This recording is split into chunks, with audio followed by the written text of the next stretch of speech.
மாதத்தின் முதல் நாள் தமிழ் புத்தாண்டாக கொண்டாடப்படுகிறது. சித்திரை முதல் நாளில் வீட்டில் பூஜை செய்து இறைவனுக்கு படையலிட்டு மங்கள பொருட்களை வைத்து வழிபடுவது வழக்கம். சித்திரை மாதம் பல சிறப்புகளை கொண்டது. சித்திரை மாதத்தின் சித்திரை நட்சத்திரத்தில் சிவபெருமான் சித்திரம் ஒன்று வரைய அதிலிருந்து சித்திரகுப்தன் தோன்றியதாக புராண கதைகள் சொல்லப்படுகின்றன. சித்திரை மாத திருதியை திதியில்தான் மகாவிஷ்ணு மச்ச அவதாரம் எடுத்ததாக சொல்லப்படுகிறது. சித்திரை மாதம் சுக்லபட்ச அஷ்டமியில் அம்பிகை அவதரித்ததாக கூறப்படுகிறது.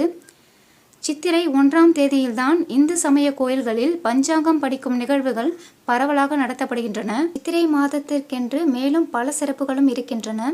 சித்திரை மாதத்தில் வளர்பிறை காலத்தில் 3ஆம் பிறை தோன்றும் நாள் அக்ஷய திருதியை என அழைக்கப்படுகிறது. இந்த நாளில் வாங்கும் பொருட்கள் பன்மடங்காக பெருகும். சித்திரை மாதம் கோடை காலமாக இருப்பதால் மாரியம்மன் கோயில்கள் அனைத்தும் விழாக்கோலம் காண்கின்றது. நாட்டுப்புற தெய்வங்கள் மற்றும் சிறு தெய்வ வழிபாடு இக்காலத்தில்தான் அதிகமாக நடத்தப்பெற்றன.